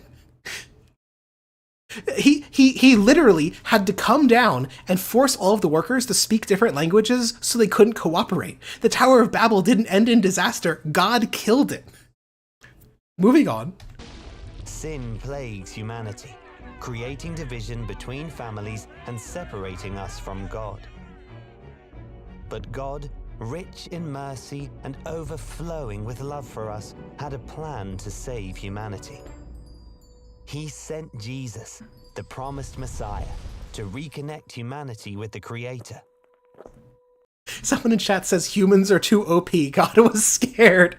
Yeah, isn't it weird how the world was united until God stepped in? Listen to the language they gave. Humans are divided against themselves and divided against God. But God created the division among humanity. So the only division we had that God cared about was not respecting God. Under their own sense, like under this video's own perception of morality, the only thing humans did wrong was not worship God enough. So again, it's this sort of subservient morality that the only purpose you get is a reflection of this greater glory that you get from God. I think this is really interesting.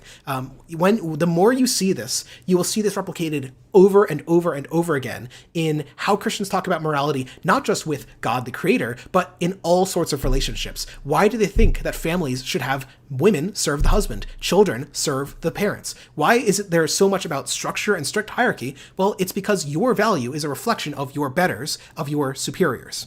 I think it's a pretty direct line. Jesus performed miracles, taught as a master, and dined with outcasts. He spoke of a great feast at God's table where everyone could be an honored guest. The sick and outcast came to him, and instead of defiling Jesus, they were healed and restored. Yet people once again rebelled. Jesus allowed this to happen. He endured all the shame and humiliation humans could inflict.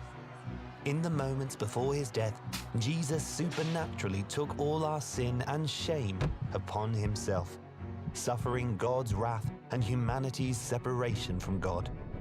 Because without Jesus offering himself, humans could never be restored through their good deeds or religious traditions and have a relationship with God. I'm pretty sure at this point, I don't know which specific denomination Jesus' film is. I'm pretty sure they just shoehorned in the, like, you can't be saved by your good deeds bit to really screw in against the Catholics. Because a lot of Protestants will say you can only be saved through faith. By believing in Christ, you have gotten that reflected glory and you too are saved. But Catholics historically have believed that being saved is like a sum balance of whether you were a decently good enough person by biblical morality, which in part means you got to do good shit for the poor. And Protestants do not, which is part of the reason that Protestant countries historically have had a little bit worse, not a lot worse, but a little bit worse patterns of charity. Though England actually was an outlier. It's complicated, but moving on.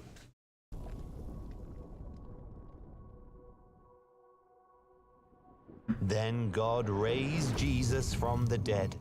He completely overcame humanity's sin and shame. I think one of the reasons I love these videos is,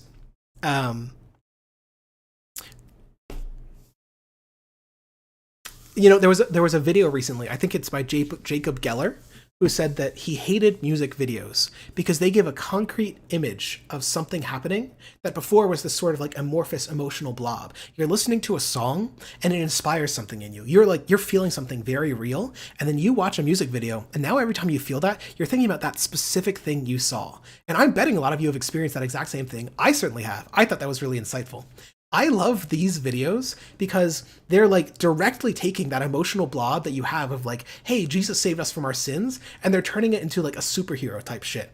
And then God raised Jesus from the dead. Poof, rock gets blasted aside. Poof, beam of light into the sky. I think that making it concrete and simple actually helps partly to like, I don't want to say profane, but make it concrete and also make it clear like, yeah, there's a mystical element to that, and that's part of the reason that people are drawn to it. Once you make it concrete, it's like way sillier. From the dead, he completely overcame humanity's sin and shame. He showed that true glory comes from God and cannot be marred by anything on earth. He returned to heaven, inviting us to enter a restored relationship with the Creator.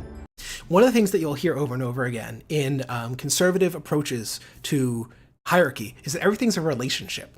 They'll say that every woman has a relationship with his man. They both have different roles to fill. The woman needs to keep the house. The man needs to the man needs to make income. He needs to provide for the house. He needs to protect the house. The woman needs to serve and make sure that he's able to do that and raise the children. But relationship here doesn't mean an equal relationship. One of the big things in psychology is that adults are supposed to enter into fundamentally egalitarian relationships. What you see over and over again in abusive relationships is that they aren't entered into equally. People can't basically do adult things. You don't treat each other as if you're equals who need to be persuaded, who are a fully independent person who is deserving of merit and who like you are entering into life partnership with. Conservatives always treat this as a contract where you start with different bargaining chips that never fucking change. You come to the table and you were never expecting equality. You were never expecting egalitarianism. You had a different job from the start. You see that with God, you see that in the relationship, you see that with society over and over again. And I should note, not all Christians, but especially conservative Christians embody this in everything they do, in every part of their politics. Evan Ox says children deserve egalitarian relationships. Partially disagree. The idea is that as children grow older, you raise them closer and closer to an egalitarian relationship. As they grow in their ability to be like a rational human adult who can be engaged in, like literally just like, can you explain something to a child and they realize like, hey, that's a good or bad decision? Sometimes, but not all the time. And the degree to which you're able to do that determines the ability the degree to which they should have an egalitarian relationship. The reason that we have, people who are lifelong unable to function at an adult level are often given as wards of the state or wards of their parents is because they cannot engage in that egalitarian relationship. They cannot engage in like a contract to enter a job. Wake up, liberal. I love you. Thank you for subscribing. I guess I need to turn off those like base subscribe notifications. A kid in the same way as someone who is like not fully a mental adult cannot engage at the same level as other adults can. But like, you know, a kid starts at an inferior level, but your goal is to raise them up. Your goal is fundamentally not to own your child. Your goal is not to control them. Your goal is to give them the tools to control themselves to such a degree that as an egalitarian, as like a fully equal person in the world, once they're hitting their teens, and especially once they're hitting 18, they gotta head out. You want them to be such a capable adult that you don't need to control them. They are perfectly fine on their own. And I just, yeah, so egalitarian relationships with children are inherently impossible. However, your goal should be to try and build towards that, is my view. I do think it's one of the things you see also in how conservatives talk about this. Their goal is not to try and build an egalitarian relationship. Their goal is that the child should obey the father. If it results in an egalitarian relationship, that's fine. They might not like that, but like that's fine, but that's not their goal. Oh, and Evanok says to specify, I'm not talking about sexual relationships. No. In all of this, we're just talking about power, fundamentally. We're talking about like, so there's literally different models of parenting. And in the authoritarian model of parenting, when the child asks, why should I do X? Why should I do my homework? The parent says, because I told you to. Because your teacher told you to. It is, there's an authority and you will listen.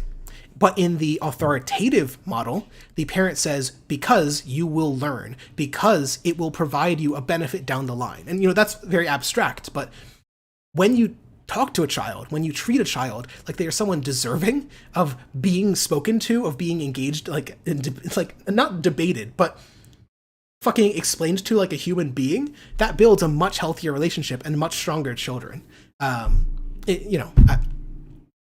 Moving on. I think the parenting model is bad and the social model is bad. I agree.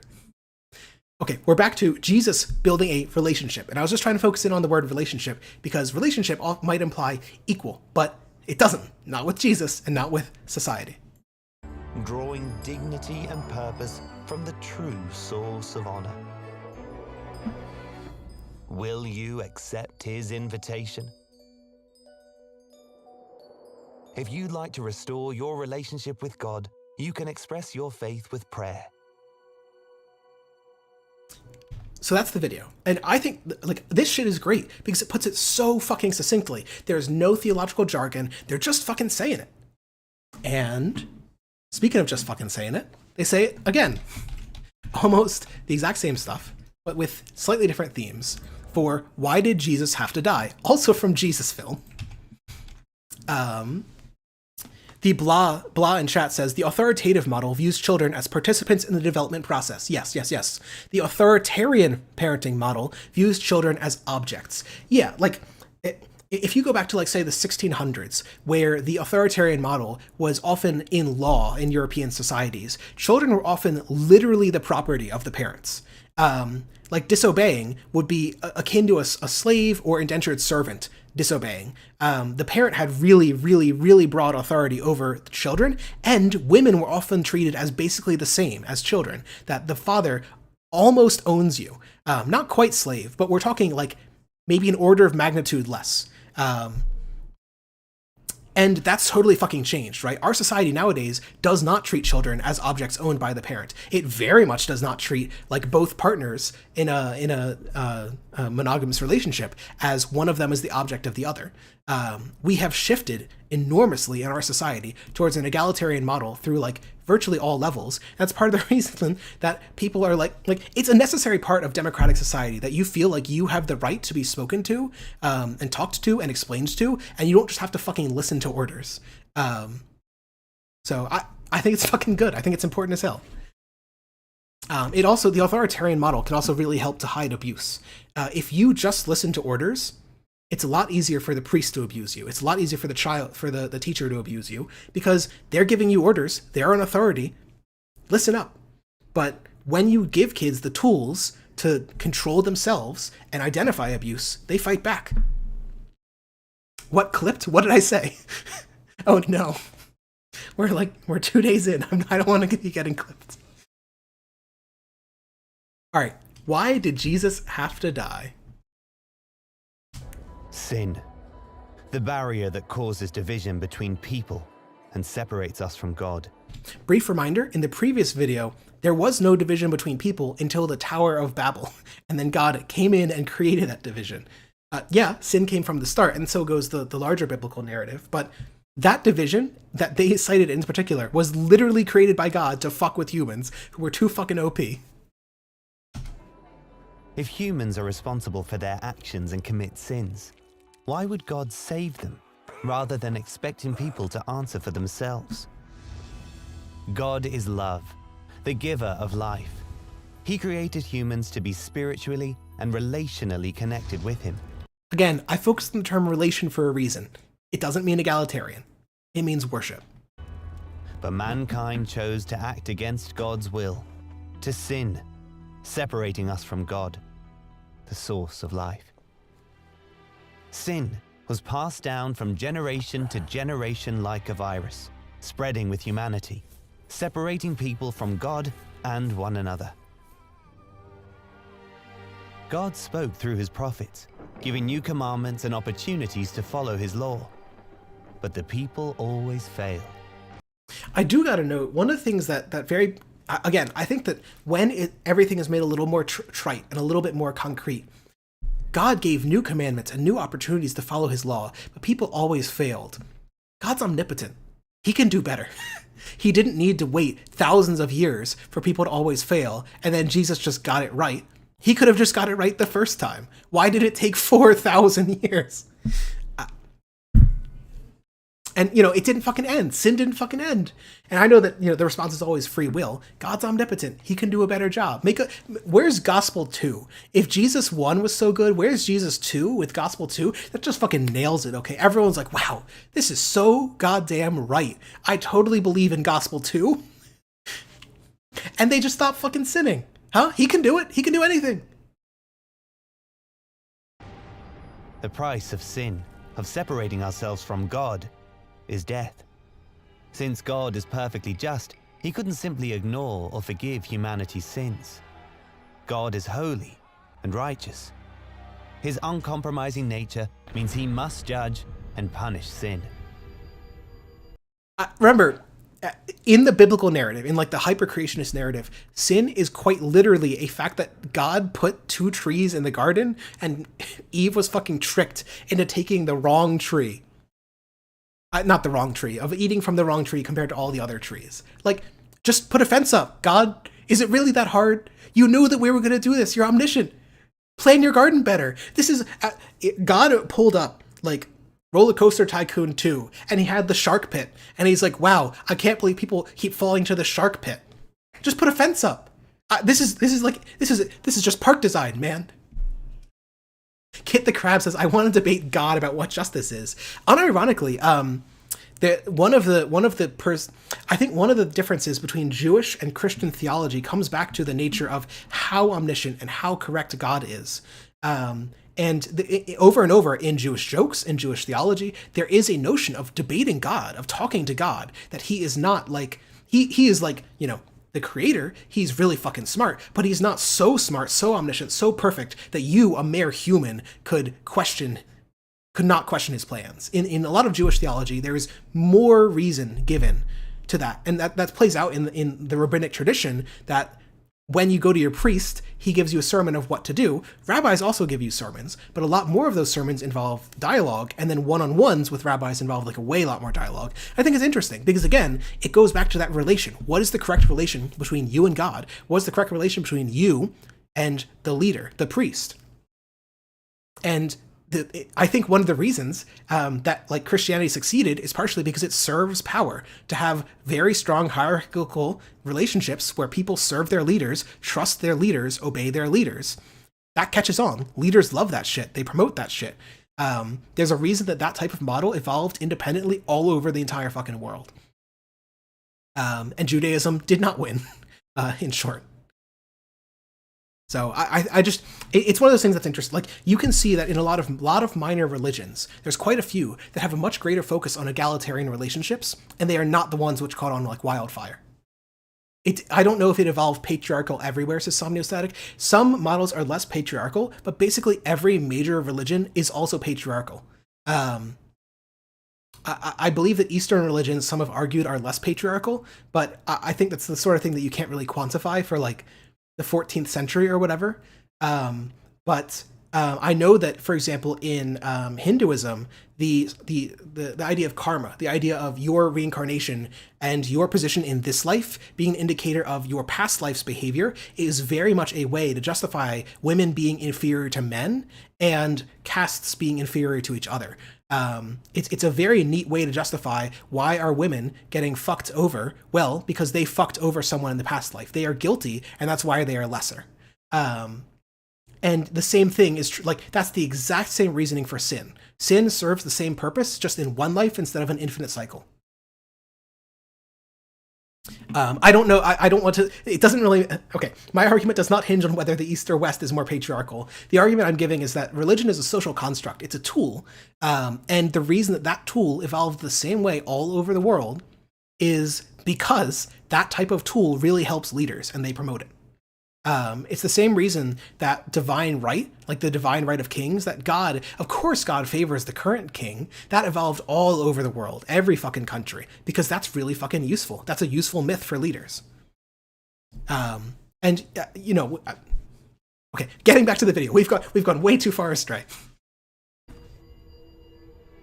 So wouldn't it be up to us to earn God's forgiveness and avoid judgment? The problem is, humans can't keep God's commands. We can't live without sin. And we can't redeem ourselves.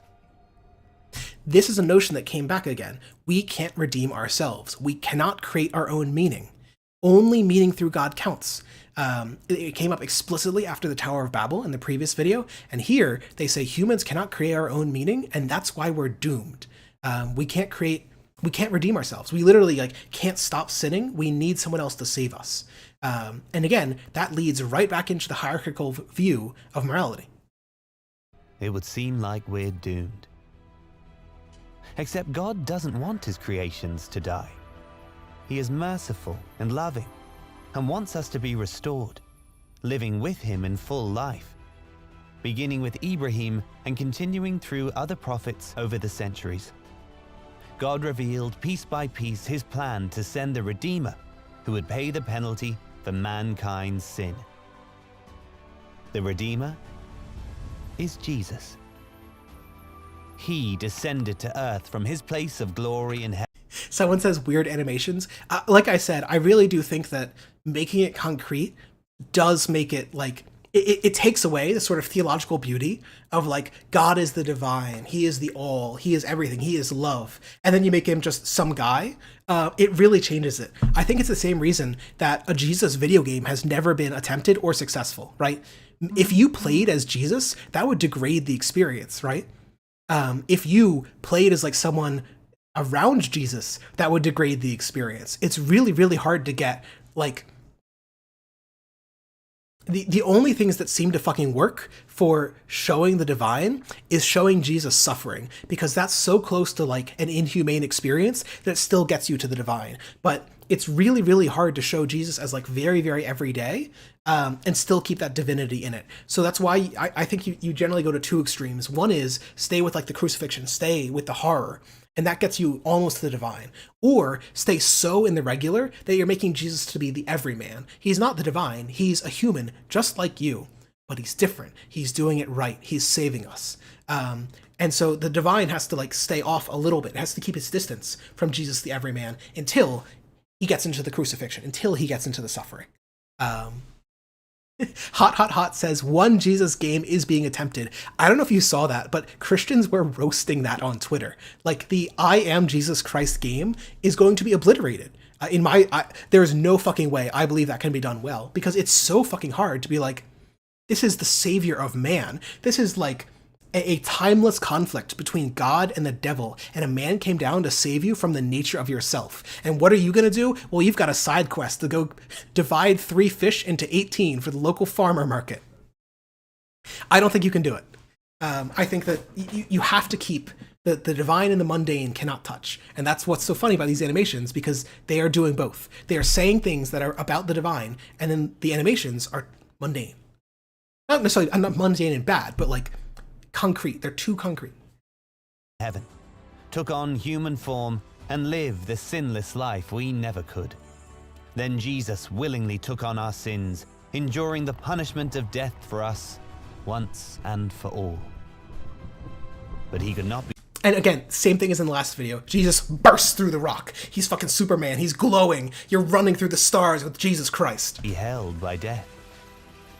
Jesus rose from the grave, conquering death and sin, enabling us to have a restored relationship with God.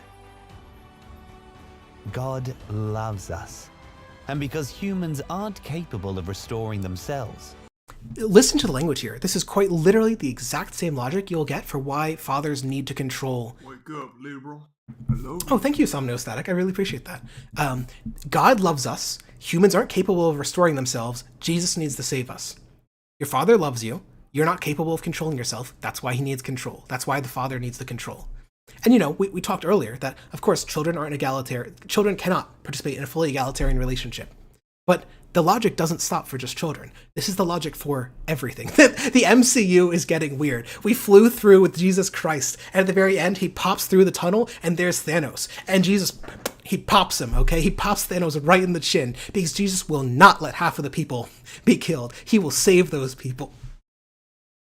Jesus redeemed us from sin and death, so that we might be saved and live with him.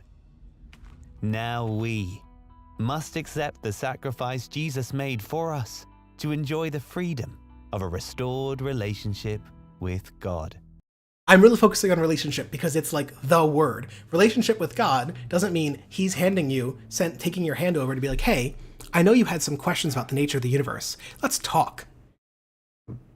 He does. He saves you. Jesus saves you. He is not like someone who's guiding you to the correct worldview. He's not the man who is slowly educating the world up. He is not an egalitarian partner. He is like the message of God that you must accept or else you will die. They said earlier that the wage of sin is death. You will die and you will go to hell forever unless you accept. And I just think, I think it's so interesting that literally the word relationship is tainted by this morality because it bears out in every other relationship that they talk about. Your relationship with your priest, with your parents, with your leaders, like political leaders. Naja Win is saying that every view I have on Jesus is heresy. Okay. True, probably. Alien Chocolate says, I'm surprised they didn't make him blonde and blue eyes. I've said that this channel actually seems to be fairly conscious of that type of thing. And so I actually thought that, like, I picked these videos in part because they are so solely focused on the theological aspect that it pulls back away from the, like, all the American intricacies, all of the, like, racist intricacies, whatever. It's just talking about theology. And when they just talk about that, when they strip back a lot of the theology from it, a lot of the gobbledygook, and they just say it in plain language, with plain animations, it is so clear. He's still white, it's okay. Maybe it's a bright light. Liberal. He could be, I love you. could be like Levantine or something.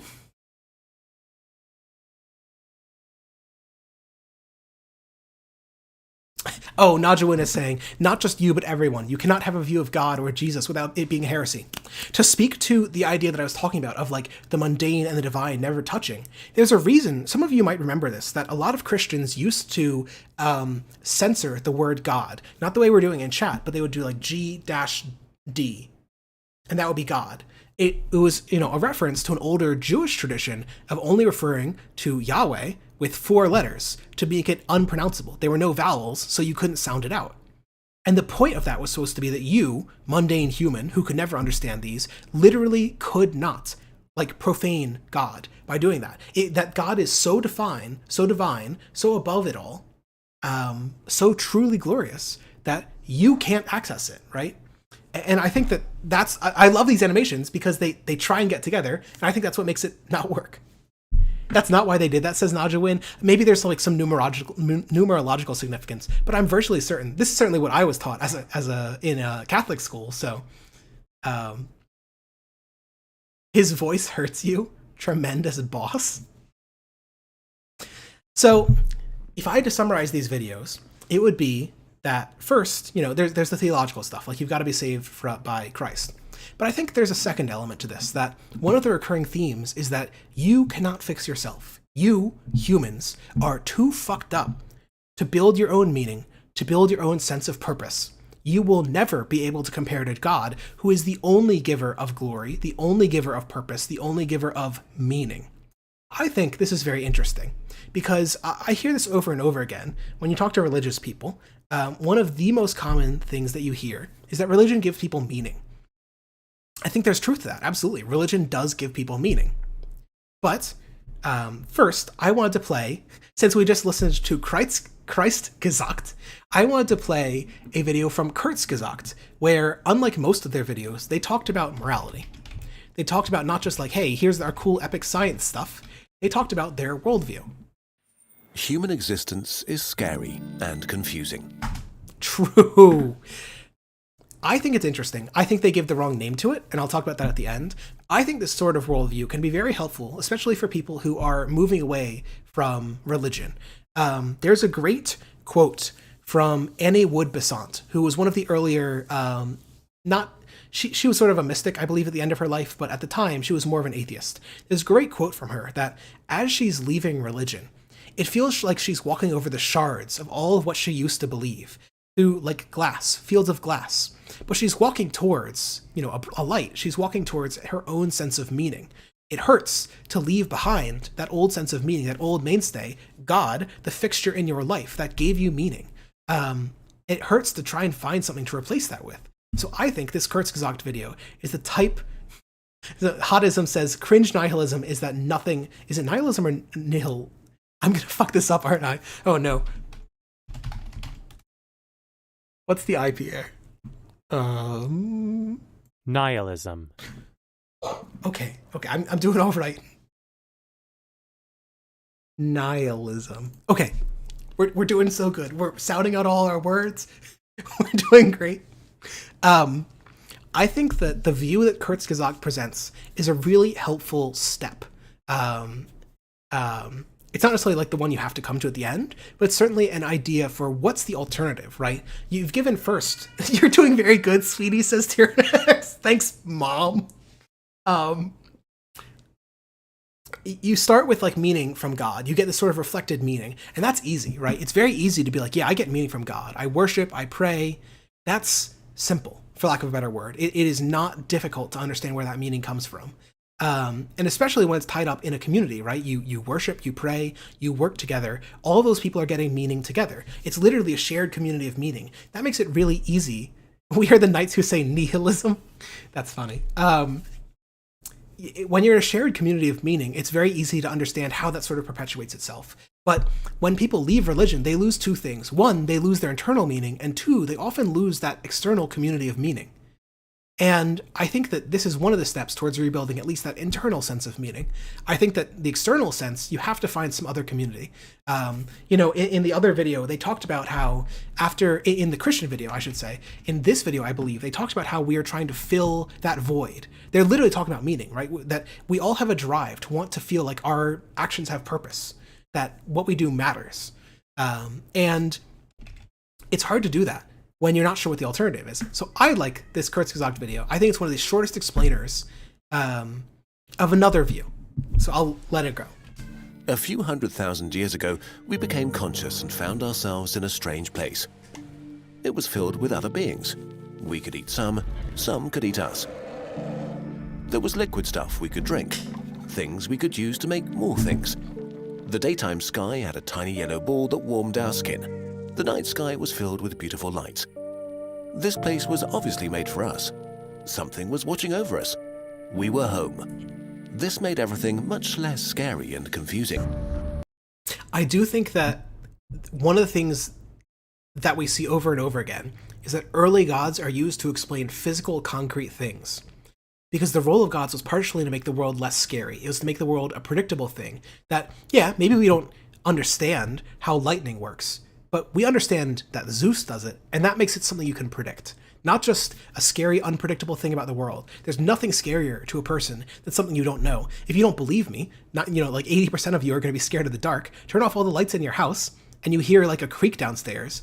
That's terrifying. Lack of ability to know what's happening is terrifying. Gods can fill that gap, and early gods do. But they change over time. They become the source of meaning, because we start to understand the world concretely.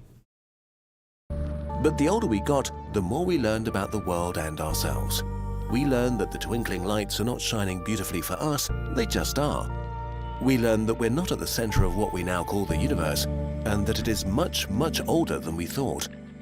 We learned that we're made of many little dead things, which make up bigger things that are not dead for some reason, and that we're just another temporary stage in a history going back over 1 billion years.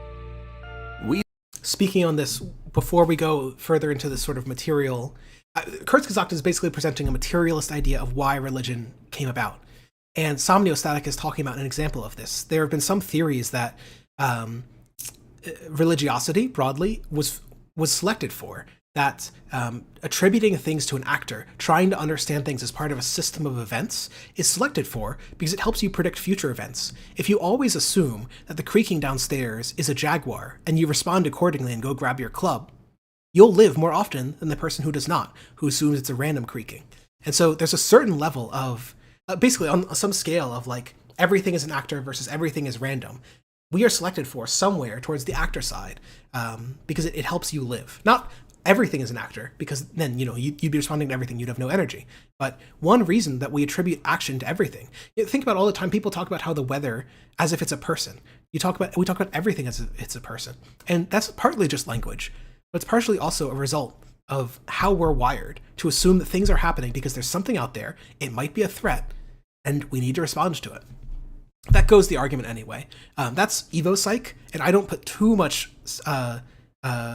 weight in evopsych, but I do think it lines up with a lot of what we have seen in societies, which we can observe. And societies do the exact same thing, where things need to have explanations. Things don't just happen. They have to have a sense of justice to them. Over and over again, there is a lot of evidence that people want to believe that they live in a just world, where everything that happens had a reason, had a purpose, had a meaning, and nothing is random. That you live in a world that is moral and where bad actions are punished and good are rewarded. And we don't. And that's hard to deal with. We learned in awe that we live on a moist speck of dust moving around a medium-sized star in a quiet region of one arm of an average galaxy, which is part of a galaxy group that we will never leave. And this group is only one of thousands that together make up a galaxy supercluster. But even our supercluster is only one in thousands that make up what we call the observable universe. The universe might be 1 million times bigger, but we will never know. We could throw words around like 200 billion galaxies, or trillions of stars, or bazillions of planets, but all of these numbers mean nothing. Our brains can't comprehend these concepts. The universe is too big. There is too much of it. But size is not the most troubling concept we have to deal with. It's time, or more precisely, the time we have. If you're lucky enough to live to 100, you have 5,200 weeks at your disposal. If you're 25 now, then you have 3,900 weeks left. If you're going to die at 70, then there are 2,340 weeks left. A lot of time, but also not really. And then what? Your biological processes will break down, and the dynamic pattern that is you will stop being dynamic. It will dissolve until there is no you left. Some believe that there is a part of us we can't see or measure, but we have no way to find out. So this life might be it, and we might end up dead forever. This is less scary than it sounds, though. If you don't... So I think that's like... Yes, that's less scary than it sounds. And what they're going to talk about is that, there's nothing before you, nothing after you. Your consciousness is temporary. Enjoy what you have. That's going to be their argument. But I do think it's worth pointing out that, fear of death is really fucking important. There's a reason that every single religion has to explain what happens after you die. Not knowing that, that original, someone in the other chat said the oldest fear is the fear of the unknown. Not knowing what happens when you die is fucking terrifying, I think. People might disagree, but I think that not knowing what's going to happen, you've only got so much time. You can feel your clock ticking. The older you get, the more you can feel it breaking down. It's terrifying to know that it's going to go eventually. And that's it. Maybe. It's really, really fucking comforting to have an answer, which is that no, it's not it. You get another try. It's not over. And I think that's partially just how humans think, right? You don't want to think that live your best life, try as you might, you probably can't live forever. We might be living in the first generation that has a shot at immortality, but there's a decent chance that everyone in this chat is like, we're going to have to face it at some point, 70 years, 50 years, 20 years down the line. And that's terrifying. To me, anyway, that's terrifying. I just want to pause on that for a minute. At least it certainly is for huge numbers of people. And so there's a reason that religion has to answer that. There's a reason that it's so appealing to think that there is something else. And I think that's part of the idea of meaning, right? Is that this doesn't have to be all that there is. There is literally something greater, and you can try again. Maybe it's not so important if there isn't so much meaning in this life. Maybe we get to put off the question of meaning altogether, because there's next life, or there's the afterlife. So maybe if all this is just a test, it's just the game, it's just, it's just 70 years and then we're done, we're back to heaven or whatever. You can literally push off the question. You can kick it down the road until you're dead. And that's nice in a sort of denialist way, but you will die. And we can't observe that afterlife. It's probably not there. Don't remember the 13.75 billion years that went by before you existed, then the trillions and trillions and trillions of years that come after will pass in no time once you're gone. Close your eyes. Count to 1. That's how long forever feels. And as far as we know, in the end, the universe itself will die and nothing will ever change again. Our videos induce existential dread in many people, and the love... I'm sorry, I gotta laugh at that. They're literally like, our videos induce existential dread in people because they remind them that you're a little biological machine, that time is infinite, that there's no fucking end to it all, then there's infinite fucking matter in the universe. You are a speck, and you will pass in a blink of an eye. Yeah, of course that induces existential dread. That's sort of funny. last few minutes probably haven't helped. Yeah, Turnak says, sorry, lol. Yeah, sorry, we made a video showing how big the universe is and how tiny you are. Sorry that it caused you to have an existential crisis. So for once we want to offer a different way of looking at these things. An unscientific, subjective point of view. The philosophy of Kurzgesagt, if you want. Please take it with a grain of salt. We don't know any more about human existence than you do. We counter existential dread with optimistic nihilism. What do we They pronounced it the other way! Is this like a British thing? What's happening? mean by that? Well, to summarize, it seems very unlikely that 200 trillion stars have been made for us. In a way, it feels like the cruelest joke in existence has been played on us. We became self-aware, only to realize this story is not about us. While it is great to know about electrons and the powerhouse of the cell, science... Yeah, Kurzgesagt is originally German, but I don't know what the voice actor is. This sounds like British or maybe some other like Anglo country, like one of the settler colonial states. doesn't do a lot to make this less depressing. Okay, but so what? You only get one shot at life, which is scary, but it also sets you free. If the universe ends in heat death, every humiliation you suffer in your life will be forgotten. Every mistake you made will not matter in the end. Every bad thing you did will be voided. If our life is all we get to experience, then it's the only thing that matters. If the universe has no principles, the only principles relevant are the ones we decide on. If the universe has no purpose, then we get to dictate what its purpose is. Humans will most certainly cease to exist at some point. But before we do, we get to explore ourselves and the world around us. We get to experience feelings. We get to experience food, books, sunrises, and being with each other. The fact that we're even able to think about these things is already kind of incredible. It's easy to think of ourselves as separated from everything, but this is not true. We are as much the universe as a neutron star, or a black hole, or a nebula. Even better, actually, we are its thinking and feeling part, the sensory organs of the universe. We are truly free in a universe-sized playground. So we might as well aim to be happy and to build some kind of utopia in the stars. It's not as if we found out everything there is to know. We don't know why the rules of the universe are as they are, how life came into existence, what life is. We have no idea what consciousness is, or if we are alone in the universe. But we can try to find some answers. There are billions of stars to visit, diseases to cure, people to help, happy feelings to be experienced, and video games to finish. There is so much to do. So wrapping up, you've probably used up a good chunk of the time available to you. If this is our one shot at life, there is no reason not to have fun and live as happily as possible. Bonus points if you make the life of other people better. More bonus points if you help build a galactic human empire. So someone in chat summarized the morality presented here as, we're here, so may as well be happy. Everything will die, so nothing's important. So make things better for you and everyone else while you can. And I do think that's roughly the philosophy that Kurzgesagt presents. And to give you, this is very much a philosophy 101 type view. It is not philosophically nuanced enough to survive. As Najawin is getting really mad in chat, read literally any meta-ethicist, I beg you. They're telling everyone to read Kant, which is disgusting. What's wrong? Stream down?